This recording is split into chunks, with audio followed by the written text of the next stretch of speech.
guys, and welcome back. On this week's show, part 5 of our ukulele build.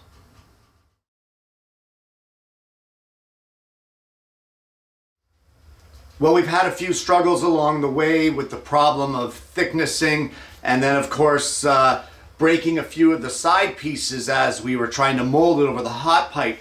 But I'm really excited today because we get to pull these forms, or the sides of the ukulele, out of the forms and see what we're left with. So I'll shut up now and let's just go over to the bench and pull these things out of those forms.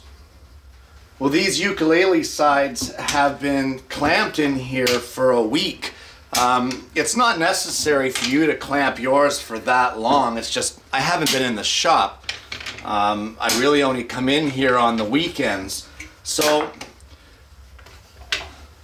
you really only need to clamp them overnight just to give them time to dry up. So let's just pull out these forms here and see what we're left with. And well, that's pretty impressive. There's hardly any spring back at all.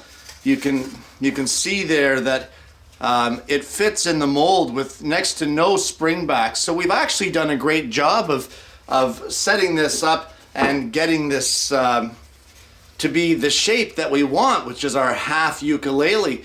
So I'm going to go ahead and unclamp the other one and see that we had the same results there. And then the next thing we want to do is get these pieces into our forms, mark our center lines here, square them off with a square and a pencil, and cut them square to the edges of our ukulele.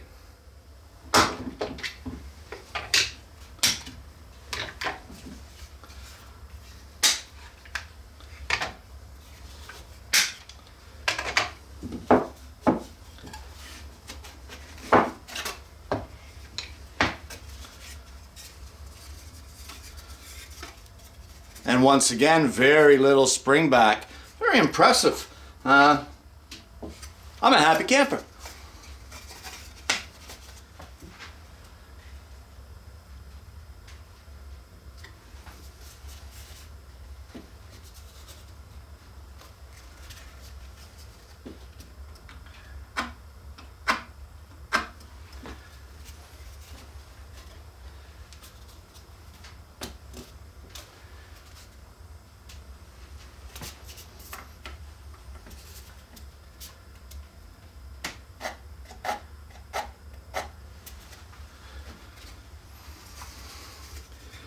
There we have our square marks added, and of course we're just going to square this off and cut them.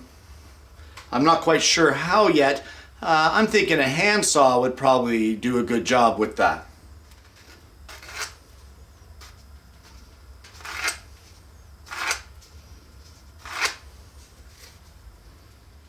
Well, what I've done here now is I've taken our original form and placed it onto the bench, clamped everything down, and I've clamped it squarely to the edge here of the ukulele that we have to cut.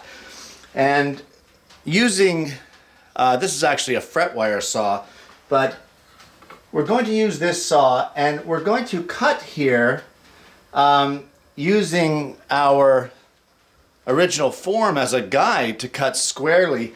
And we're cutting ever so slightly outside of the lines, and then we'll sand to fit after. So just take your time here for aligning things. You want to make sure that you're cutting squarely here.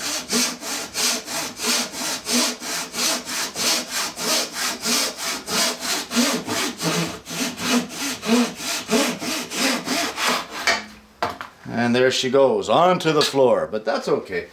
I got carpet. And there it is. It's a fairly clean cut. It is about 1/64 outside of the line. And the only reason I did that is I really want to fine tune it and hand sand it afterwards to get that final fit. So I'm going to carry on and cut all of the other excess pieces off the other parts of the side molds. And there we have the two side pieces cut to their dimension, sort of just outside of the line.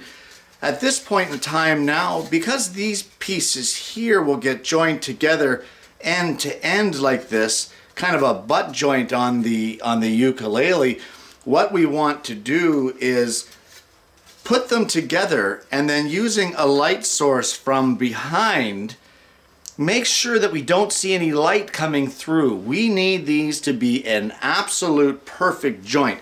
And that's why I said that we're going to sand just ever so slightly outside the line, because what we're going to do is very carefully, with about a 220 grit piece of paper mounted on a flat piece of MDF, we're going to gently sand these so that we get that perfect butt joint with absolutely no light coming through. And once you've achieved that, we're going to carry on. At this point in time, we've got everything trimmed up. I've got it in the original forms clamped together to kind of check for shape and to make sure everything is fitting together properly.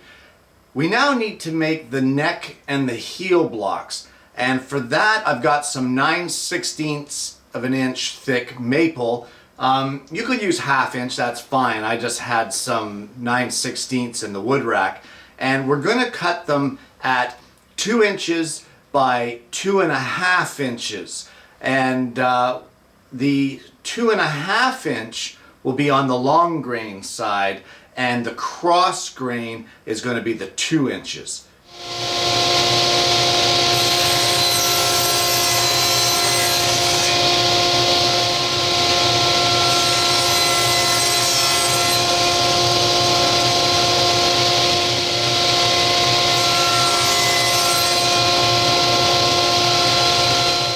Well, here we have our ukulele set in the form, and I know that there's a few little gaps here in the original form, so there was a slight bit of spring back, but that should all come together once we clamp everything in.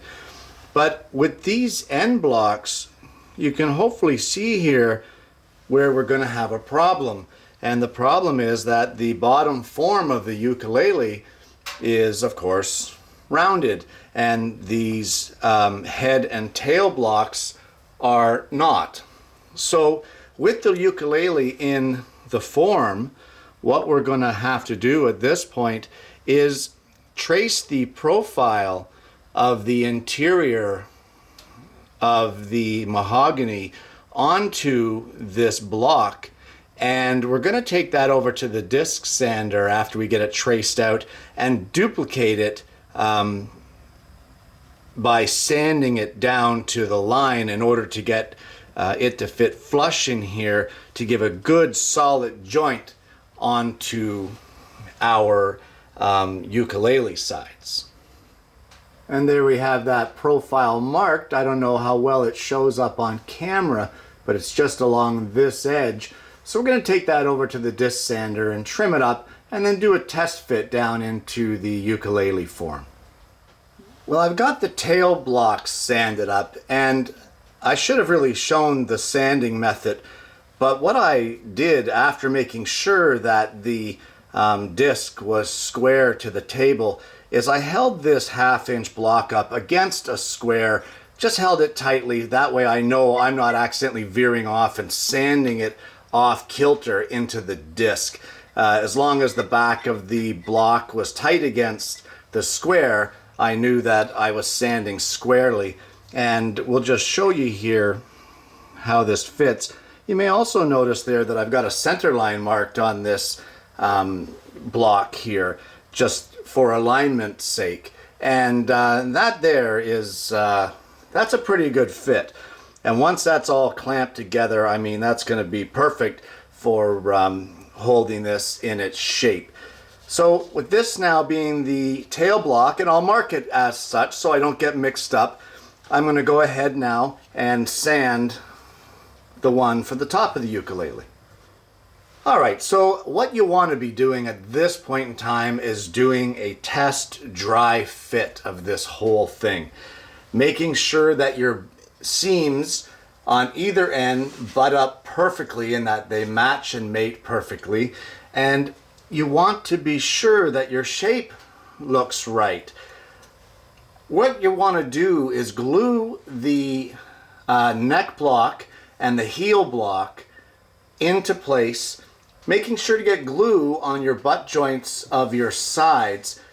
Get this thing clamped up the way that you're happy with, and clean up any squeeze out. Make sure the ukulele is sitting on a flat surface so that you're not introducing a warp or a bow or a twist. And once you get it all glued up and clamped up and it's set up, for the most part, get it back into your original form and clamp the two halves of that form together to let it sit in there and do its final setup so that we end up with a completed ukulele body at this point. Okay, truth be told here, this glue up was a lot more difficult than what I made it sound, and I'm actually surprised at how difficult it is to get everything to line up, and not to mention I'm working alone at this point. So if you have someone to help you, it wouldn't be a bad idea to get them to help you before you even start this glue up. But what I've done to assist me is I've glued in the heel block and done the butt joint at the heel of the ukulele, and I've just held the top in place with a rubber band and a couple small clips. And once the heel block and the butt joint there is set up for the most part, I'll move on and glue in the neck block, and after that gets semi set up, then I'm gonna squish it into my form. There's just way too much going on to do it in one shot for me here with the resources that I have. So no problem, we will carry on with this. You might also want to, if you are going to try to do it in one shot, give yourself a little more working time by using a glue, maybe like Type Bond 3, that has a longer setup time. But hey, live and learn, you know how it is. I'm going to carry on with this glue up. Well, the ukulele is glued up and it's clamped. It is not in the forms yet. I want to give that some more time to set up before I start mucking around with it and putting it in those original forms. But at this point in time now, while we're waiting for that to set up, we need to make the lining for the ukulele. And what the lining is, it'll be a curved strip that goes all the way around the front and back surfaces around the profile of the ukulele to give more gluing surface for the soundboard and for the back of the instrument to adhere to. You can use whatever hardwood you like for this. I'm going to use walnut only because I already have some 1/4-inch walnut in the rack. So what we're going to do with it is take it over to the table saw, and we're going to rip some 1/4-inch by 1/4-inch strips for this lining of the instrument.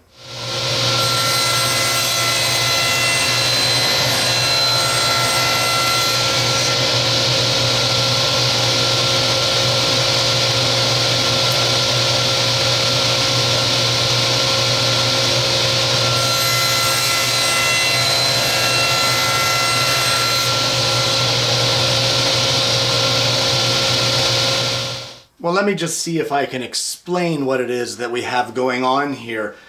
I have the bandsaw set up, and I've made if you really want to use the term loosely, a jig.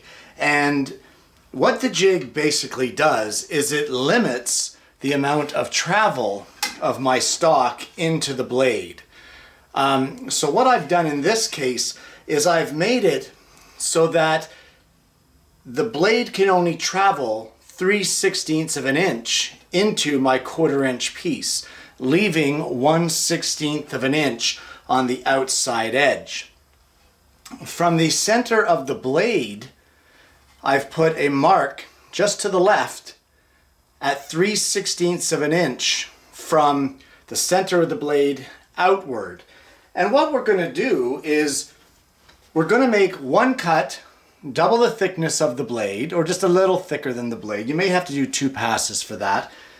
Then we're going to slide our stock over, line it up with that line here that we put outside on this jig, and make another double cut.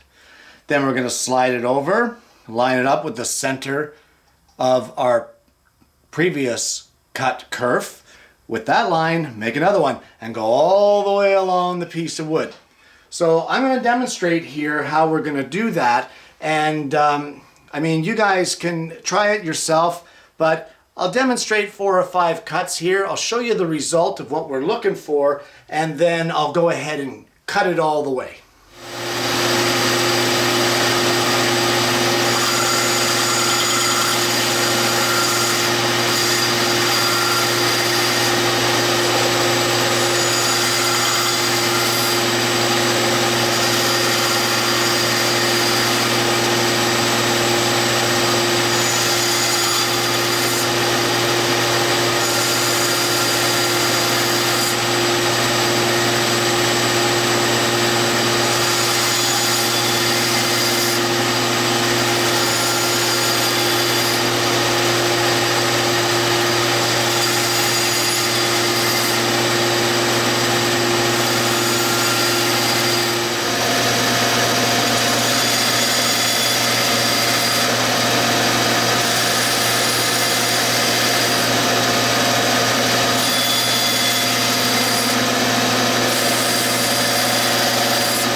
Now, if you followed along and took your time, you should have something that looks like this. And the reason for this, of course, is it makes it very pliable. That's the reason for the kerf cuts in one of these pieces. We're going to do a little more to this a little later, but for now, let's get our ukulele body out of that form, and let's see where we're at. Well, this is where we're at. We've got ourselves a ukulele shape with our tail block and our neck block glued in place, and it's coming along just great. It needs a bit of a sanding, and we'll take care of that a little later on. But for now, what we need to do is mount some 120 grit sandpaper to a flat board, probably a piece of 3/4 MDF, and we're going to sand each of these pieces here to make sure that they're square to the body and to make sure that there's no twist in the body.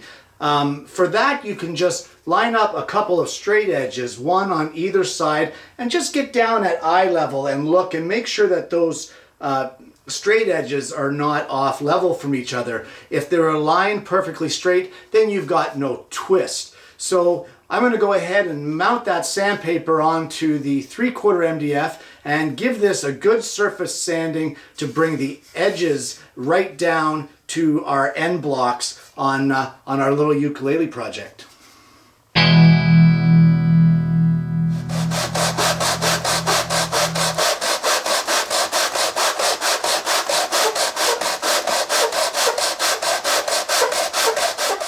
So the next thing you want to do is soak the pieces that you cut earlier in a little bit of water. So soak them for the same amount that you soaked that mahogany for the sides. Probably about 10 minutes should do the trick. While you're waiting for your pieces to soak, you want to set your body that's glued together back in your forms, clamp them together tightly, and you want to set this particular edge or one of the edges so that it is proud of this form by anywhere between 1/2 inch and 3/4 inch. And go ahead and set that up while you're waiting for your wood to soak.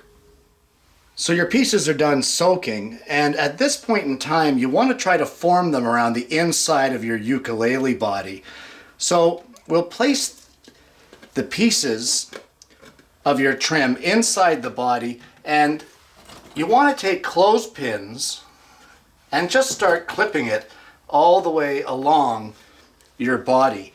And not your body, but the ukulele's body. Unless you're into that, in which case, hey, knock yourself out. May not be for this channel, but you know.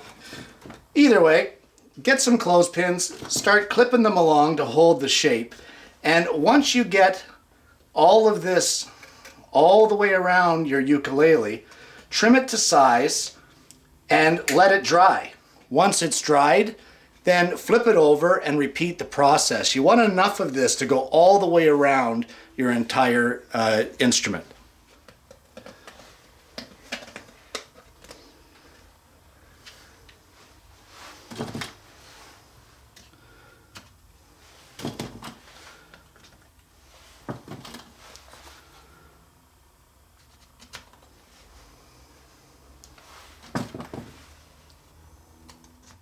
And with that, we're going to leave that overnight to dry, and once they're dry, we can glue them in place. But we're pretty much at a standstill for now. You may notice some of the larger clamps that I put in place. The clothespins were having problems with applying enough pressure to keep them against the sides of the instrument, so you may need to add a couple stronger clamps to help them out. Well, at this point in time, it's pretty much a waiting game to make sure that that lining all dries up. It's not going to happen in an hour or an hour and a half, and in fact, we're going to leave it overnight. So I guess we're going to move on with the next step, and what that's going to be is to make the rear panel and the front soundboard for this ukulele. So the pieces that we trimmed down to size, that we saved, that we thought were unsalvageable, we're going to get those pieces of mahogany and we're going to head over to the bench. Well, here we have our two pieces of mahogany for the front and rear panels of our instrument, and we've inspected these pieces carefully for any flaws, and we found quite a few along this one edge, and for those I've just gone ahead with a pencil and scribbled through them to make sure that I don't align anything with those particular sections. And that happens to be true on both of them. And this one here, you can really see the flaw, and basically what it is, you know, it's a split in the wood. I guess it dried a little differently and had some expansion there, and we got a little bit of checking in the main board. But it's not all the way through, so it's not a complete loss. We just need to be careful with it. I've also gone through and checked any imperfections. If they're just a surface imperfection, we can put them on the inside of the soundboard. If it's just a tiny little divot or what have you, we can kind of hide them inside, because you'll never get a perfect piece of wood. It's just not going to happen. So at this point in time now, we need to put a couple marks on these boards, and these marks are some layout lines that are going to help us when we go to the next step of cutting out these particular panels. Well, the main and the most important layout line that we can have here in our instrument is the center line. And the instrument at its widest point is roughly I say, because there will be variations, but it's roughly 6 inches across. So our center line needs to be within those parameters. And because we have this little flaw up here, we want to try to stay away from that. So I'm going to keep the wide body down here for the widest part of the ukulele. And to give us a little bit of wiggle room, I'm going to put a line in at 3.5 inches from end to end. And that will be our center line of the instrument that we are going to work on. So a line from end to end at 3.5 inches in from the edge. I'd just like to point out that if you guys did laminations and did a book match with 2 smaller pieces instead of 1 panel like I did here, then you don't need to put a center line on here, because your lamination mark is your center line.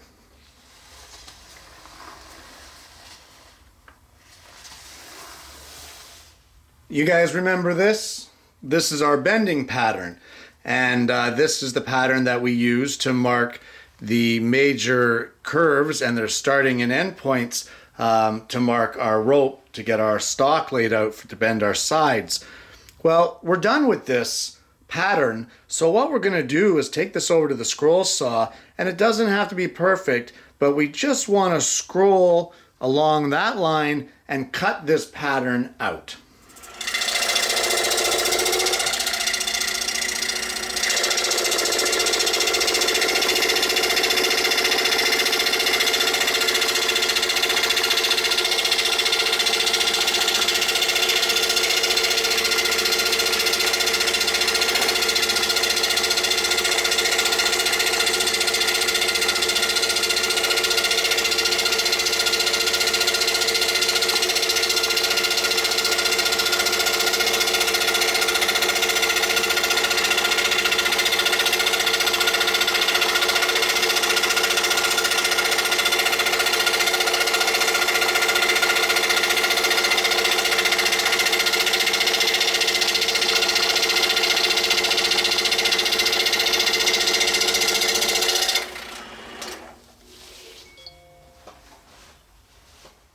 Well, here we are now with our cutout that we've just done, and the only purpose for this cutout is just as a reference point at this time. You want to lay it against your line here. You can see our center line that runs right along here. We just want to lay this in as a reference only, and just check to make sure that in our body shape that we're not going to have any major imperfections sitting in the body of our ukulele. And then you want to just flip it over, line it up with your center line again, and then just check in this area right here, making sure again that it's going to be okay. If it's not going to be okay and you're going to have major imperfections along the edge, the only reason I'm concerned about this is because I'm kind of close to this damaged area here. So I just want to check, and if there are going to be any imperfections in the body or in the face of the ukulele, I do have another 1/2 inch here that I could pull it back and hopefully save it. So it's just a check reference, a checkpoint, and we do need that center line for later alignment. So go ahead, check your piece, and make sure that when we do go to make these panels, that you are going to have a good, usable, solid piece of wood with no imperfections that's going to cause you some grief down the road. We've checked both pieces, or at least I have, and it looks like we're in great shape for being able to avoid those imperfections that I was concerned about. So that little template there is a great tool for you to use in order to check your stock to make sure that, you know, things aren't going to get all screwy later. For now, like I said, it is a big waiting game, and I think it's probably a good place to stop this week's show. I'm not really too concerned with how long this series goes on. As long as people are enjoying it and it becomes a quality, usable tutorial, then I don't care if it goes on 20 episodes. I'll still go ahead and make 20 episodes. But it's a good place to stop. The lining pieces are drying in the form. There's not much we can do with those until next week. So we're going to leave it alone at this point in time. But next week's show is a big day. And it's, of course, the bracing on the back piece, and the bracing on the soundboard, and you know, gluing in the lining, gluing the front and back on, getting that all in place. A very exciting day, an exciting time when things are starting to really come together, not so much in preparation, but where you're actually seeing the fruit of your efforts. And that, of course, is all going to start coming together next week. So until then, guys, I want to thank you again for tuning in. I hope you're enjoying this series as much as I'm enjoying making it. And I'm going to see you again next week with yet another woodworking video.